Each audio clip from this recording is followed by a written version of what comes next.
அனைவருக்கும் வணக்கம். புதிய நபர்கள் சப்ஸ்கிரைப் செய்யுங்க, லைக் பண்ணுங்கள். இது 1 கேஜ் முயல் கறிங்க.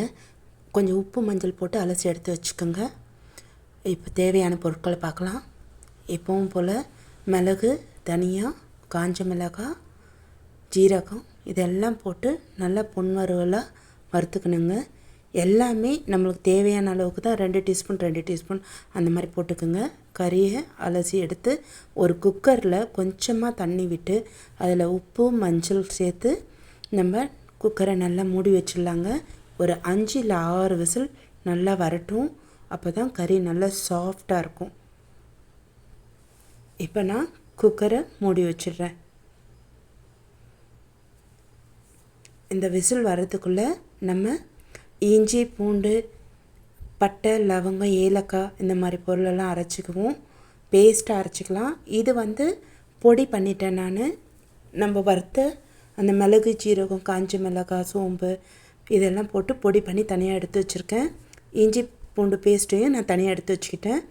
இப்போ தேவையான அளவுக்கு ஒரு 2 பீஸு தேங்காவையும் அரைச்சி எடுத்து வச்சுருக்கேன். இப்போது ஒரு 4 வெங்காயமும் பொடிசாக கட் பண்ணி வச்சுருக்கேன். தக்காளி 3 எடுத்து வச்சுருக்கேன். ஒரு 3 பச்சை மிளகாய் எடுத்துக்கிட்டால் நமக்கு போதுமானதாக இருக்கும். இப்போ நம்ம ஸ்டவ் பற்ற வச்சுக்கலாம் வாங்க. எப்பவும் போல் நான் அதே வடைச்சட்டி, இரும்பு வடைச்சட்டி தான் எடுத்து செய்ய போகிறேன். எப்போவுமே நான்வெஜ் சமைக்கும் போதும் சரி, ரொம்ப நல்லா சீக்கிரமாகவே நம்மளுக்கு வேக வச்சு தந்துடும் இரும்பு வடைச்சட்டி. அதனால் நான் அதை எடுத்துக்கிறேன். இப்போ ஒரு குழி கரண்டி ஃபுல்லாகவே நான் எண்ணெய் கொஞ்சம் தாராளமாக விட்டுக்கிறேன். இப்போ நான் எண்ணெய் விடுறேன் அப்படின்னா எனக்கு பிடிச்சிருக்கு, அதனால் நான் எண்ணெய் அதிகமாக விட்டுக்கிறேன். உங்களுக்கு எதுனா எண்ணெய் குறைவாக வேணும்னாலும் கம்மியாக வச்சுக்கோங்க. இப்போ எண்ணெய் கொஞ்சம் நல்லா காயட்டுங்க. அது காஞ்ச உடனே நீங்கள் சோம்பு போடுங்க. காயாமல் எதுவும் பண்ணாதீங்க, அப்படியே இருக்கும். இப்போ பாருங்கள், காஞ்சிட்டு உடனே போட்டதுனால அப்படியே புரியுது. ஓகே, இதுக்கு மேலே நீங்கள் லீஃப் வேணுனாலும் பிரிஞ்சி லீஃப் போட்டுக்கலாம். நான் கருவேப்பிலை லீஃப் போட்டுக்கிட்டேன். இது பொரிஞ்சிச்சு. இப்போ நான் வெங்காயத்தை போட்டுக்கிறேன். வெங்காயம் நல்லா ப்ரௌன் ஆகட்டுங்க. ப்ரௌன் ஆகிற வரைக்கும் நல்லா வதக்குங்க. இது கூட சும்மா கொஞ்சமாக நான் கல் உப்பு எடுத்துக்க போகிறேன். ஆல்ரெடி நான் கறியிலையும் கல் உப்பு கொஞ்சமாக சேர்த்துருக்கேன். இப்போது இதை வதக்கும் போது அந்த ப்ரௌனிஷ் கலர் வரத்துக்காக கொஞ்சம் கல் உப்பு ஆட் பண்ணிக்கிறேன்.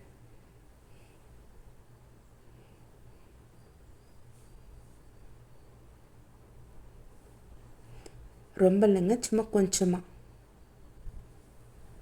ஓகே, இது நல்லா கொஞ்சம் ப்ரௌன் ஆகட்டும். எப்போவுமே நம்ம சமைக்கிறதுக்கு முன்னாடி இந்த இஞ்சி பூண்டு விழுது, அப்புறம் இந்த மசாலா இதெல்லாம் நம்ம சரியாக எடுத்து வச்சுக்கணும். இப்போ நல்லா ப்ரௌன் ஆகிடுச்சு. இந்த பதம் போதுங்க. இப்போது நம்ம தக்காளி 3 தக்காளி சொல்லியிருந்தீங்கன்னா அதை ஆட் பண்ணிக்கலாம். இதை ஆட் பண்ணும் போதே கொஞ்சம் மஞ்சள் பொடி 1 டீஸ்பூன் ஆட் பண்ணிக்கோங்க.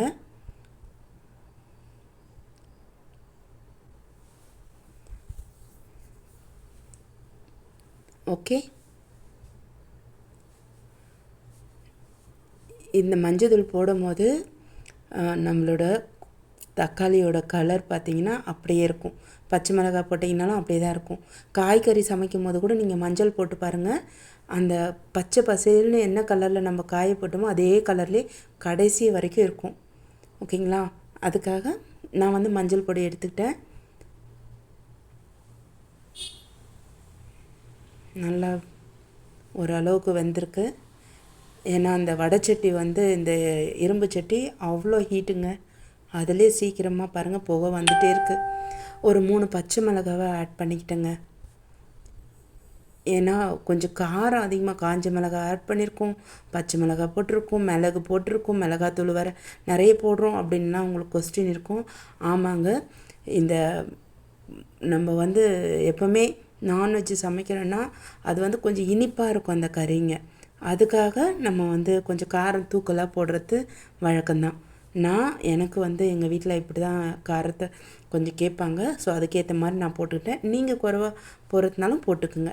இதுக்கு வந்து இப்போ இஞ்சி பூண்டு பட்டை லவங்கம் ஏலக்காய் இதெல்லாம் போட்டு அரைச்சி வச்ச விழுது இருக்குது. நான் அந்த பேஸ்ட் எடுத்து போட்டுக்கிறேன்.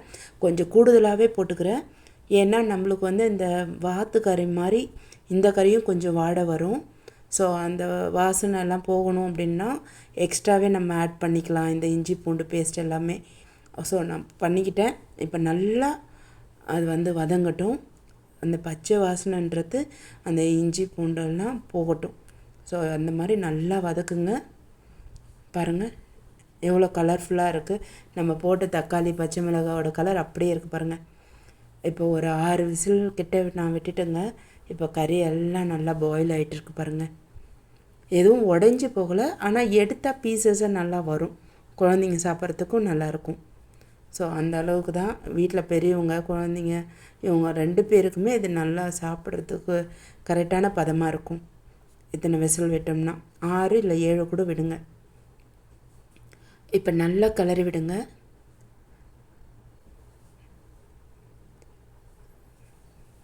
ஓகே, இன்னும் கொஞ்சம் நல்லா படுற மாதிரி கிளறி விடலாம். பாருங்கள் எல்லாமே ஒன்றோட ஒன்று நல்லா கலந்துருக்கு. இந்த டைமில் நம்ம மிளகாத்தூள் எடுத்து போட்டுக்கலாம். நான் வந்து எப்போவும் போடுற அந்த கப்பு தானே போடுறேன், அந்த பவுலில் தான் போட்டிருக்கேன். இது எப்படி கணக்குனா, நான் அந்த குழி கரண்டியில் எண்ணெய் ஊற்றினேன் இல்லைங்களா, அந்த கரண்டிலேயே கொஞ்சம் அழுத்தமாக மிளகாத்தூள் போட்டால் எப்படி இருக்குமோ அந்த அளவு தான். இப்போ கொஞ்சமாக வந்து நம்ம உப்பு ஆட் பண்ணிக்கிறேன். ஆல்ரெடி 2 வாட்டி ஆட் பண்ணிட்டேன். ஸோ இது 3ஆவது வாட்டி. எனக்கு இது வந்து கரெக்டாக தெரியும். இந்த அளவுக்கு இருந்தால் மறுபடியும் நான் உப்பு எல்லாம் போட மாட்டேன். ஓரளவுக்கு எனக்கு திட்டம் தெரியும். நம்ம எப்போவுமே கையில் போடுறதுனால அது நல்லா திட்டம் தெரியும். ஓகே, இந்த மாதிரி நல்லா எல்லா மசாலாவும் ஆட் ஆகிற மாதிரி நல்லா கிளறி விடுங்க. சேர்கிற மாதிரி ஒன்று போல் சேர்கிற மாதிரி கிளறி விட்டிங்கன்னா இந்த மாதிரி பதத்துக்கு வந்துடும். பாருங்கள் எல்லா மசாலாவும் ஒட்டியிருக்கு கறியோட. ஓகேவா, டன். இப்போ அந்த கறி வேக வச்ச தண்ணி இருக்கு இல்லைங்களா, அது கொஞ்சம் கொஞ்சமாக நம்ம இதில் விட்டு விட்டு கலர போகிறோம். ஒரேடியாக ஊற்றலாம். ஆனால் நம்ம வந்து நான் என்னத்துக்காக இந்த கறியை செஞ்சிட்ருக்கேன்னா எந்த மாதிரி செஞ்சிட்ருக்கேன்னா, மார்னிங் பிரேக்ஃபாஸ்ட்டுக்கு, அதாவது தோசைக்கும் ப்ளஸ் வந்து இடியாப்பத்துக்காகவும் நான் இந்த கிரேவியை செஞ்சிட்ருக்கேன்.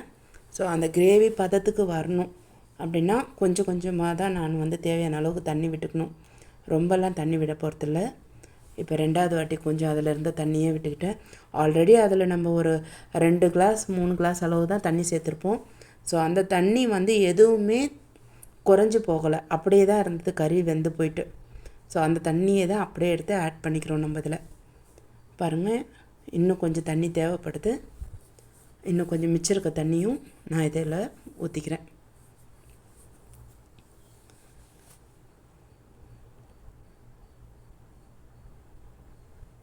ஓகே, இப்போ நல்லா கிளறி விடலாம். இப்போ பாருங்கள் கொஞ்சம் தண்ணியாக தெரியுது இல்லைங்களா. இப்போ எதுக்காகனா இந்த எசன்ஸ் எல்லாம் கறியோடு போய் ஒட்டணும், கறி வந்து அப்சர்வ் பண்ணிக்கணும். அப்படி பண்ணிக்கிட்டுச்சு கறியில் ஊற ஆரம்பிச்சிச்சுன்னா கறி நல்ல டேஸ்ட்டாக இருக்கும். இனிப்பு காரம் அப்படின்னா இனிப்பெல்லாம் போயிட்டு காரம் இந்த புளிப்பு உப்பு எல்லாம் சேர்ந்து கறி நல்ல ஒரு சாப்பிட ஒரு டேஸ்ட்டாக கிடைக்கும். ஸோ அதனால் நான் வந்து கொஞ்சம் தண்ணி இந்த அளவுக்கு இருந்ததெல்லாம் ஊற்றி இந்த அளவுக்கு தான் வச்சுருக்கேன். ரொம்ப தண்ணியாக ஊற்றலை. இப்போ வந்து நம்ம மிளகு ஜீரகம் தனியாக இதெல்லாம் அரைச்சி வச்சோம் இல்லைங்களா, வறுத்துட்டு அந்த பொடியை நம்ம போட்டுக்கணும். போட்டு நல்லா கிளறி விடுங்க. இப்போ பாருங்கள் கறியில் நல்லா மிளகு என்ன அந்த தனியாவுடைய வாசம் எல்லாம் போய் நல்லா மிக்ஸ் ஆகிடுங்க. பார்க்கவே பாருங்கள் எப்படி இருக்குது. இந்த மாதிரி செய்யணுங்க. அடிக்கடிக்கு ஒரே புகையாக இருக்கேன்னு யோசிக்காதீங்க. ஏன்னா இரும்பு வடைச்சட்டின்றதுனால நம்மளுக்கு அது ரொம்ப ஹீட்டாக அனலாக இருக்கும். அதுலேயே பாருங்கள் இப்போ நார்மல் சட்டியில் செய்யும் போது கூட இந்த அளவுக்கு புகை வராது. பட் இதில் செய்யும் போது அது ரொம்ப ஹீட்டு. அதனால் சீக்கிரமாகவும் நம்மளுக்கு பாருங்கள் தண்ணியெல்லாம் சுண்டி போயிடுச்சு. ஓகேங்களா, இப்போ வந்து அந்த கொஞ்சம் தேங்காய் பால் அரைச்சி வச்சுருக்கேன் பாருங்கள். வெறும் தண்ணியாக தான் ஊற்றிட்டு இருக்கேன். தேங்காய் திக்காலாம் எதுவும் நான் அதில் ஆட் பண்ணல. அந்த தேங்காய் பாலை அரைச்சி வச்சது தண்ணியாக ஊற்றிட்டு இருக்கேன். அவ்வளோதாங்க. சும்மா கொஞ்சம் தான். அது கூட எவ்வளோ ஊற்றணுன்னா அந்த குழி கரண்டியில் ஒரு கரண்டி அளவுக்கு தான் ஊற்றிருப்பேன். அவ்வளோதாங்க. ஓகேவா? இப்போ என்ன பண்ணலாம், நம்ம எல்லாம் போட வேண்டியதெல்லாம் போட்டாச்சு. இப்போ அந்த கரண்டி நம்ம தொலை எடுத்து வச்சுட்டு தட்டை போட்டு மூடிடலாம். ஆமாம், ஓகே, நான் மூடிட்டேன். இப்போ ஒரு 10 நிமிஷம் 15 நிமிஷம் அப்படியே விட்டுடலாம். ஓகே, பாருங்கள் எப்படி இருக்குது, கலர்ஃபுல்லாக இருக்குது பாருங்கள். நல்லா சுண்டி போயிடுச்சு. நம்ம ஊற்றின தண்ணியெலாம் எங்கே இருக்கா? இல்லவே இல்லை பாருங்கள். இந்த ஈவினிங் டைம்லலாம் ஒரு ஸ்நாக்ஸ் சாப்பிடுவோம் தெரியுங்களா, மஷ்ரூம் காளான்ட்டு. அதை இப்படி தான் கொடுப்பாங்க ஒரு பவுலில் வச்சு. ஸோ அந்த மாதிரி இருக்குது. அந்த மாதிரிலாம் குழஞ்செலாம் இல்லை, பார்க்குறதுக்கு அந்த மாதிரி இருக்குது. ஆனால் கறி பீசஸ்லாம் அப்படியே தான் இருக்குது பாருங்கள். இப்போ கொத்தமல்லியே இவன் தலைமல்லியே போட்டுடலாம். ஓகேவா? போட்டாச்சு. போட்டு இப்போ பாருங்கள் அந்த எண்ணெய் அந்த கலரு எல்லாம் எப்படி வந்திருக்கு பாருங்கள். பாருங்கள் பீஸ்லாம் அப்படியே தான் இருக்குது, எதுவும் ஆகலை. மெதுவாக கலரி விடுங்க. அடியெல்லாம் பிடிக்க வாய்ப்பு கிடையாது. ஓகேங்களா? இப்போ ரெடியாக இருக்குது. இப்போ சர்வ் பண்ணால் எல்லாருக்கும் அப்படியே சுட சுட இடியாப்பத்தோடு சாப்பிடும்போது செம்மையாக இருக்கும். தோசையோடு சாப்பிடும்போது இன்னும் சூப்பராக இருக்கும். பேச்சுலர்ஸ், உங்களுக்கு பிடிச்சிருக்கா? நான் சமைக்கிறதே மெயினாக உங்களுக்காக தான். நல்லா சாப்பிடுங்க, சந்தோஷமாக ஜாலியாக என்ஜாய் பண்ணுங்கள். சமைக்கிறது ஒரு கஷ்டம் இல்லை. நல்லா இருந்தால் சப்ஸ்கிரைப் பண்ணுங்கள், ஷேர் பண்ணுங்கள், கமெண்ட்ஸ் பண்ணுங்கள், லைக் பண்ணுங்கள். மற்றவங்களுக்கும் அது நிறைய யூஸ் ஆகும். தேங்க்யூ.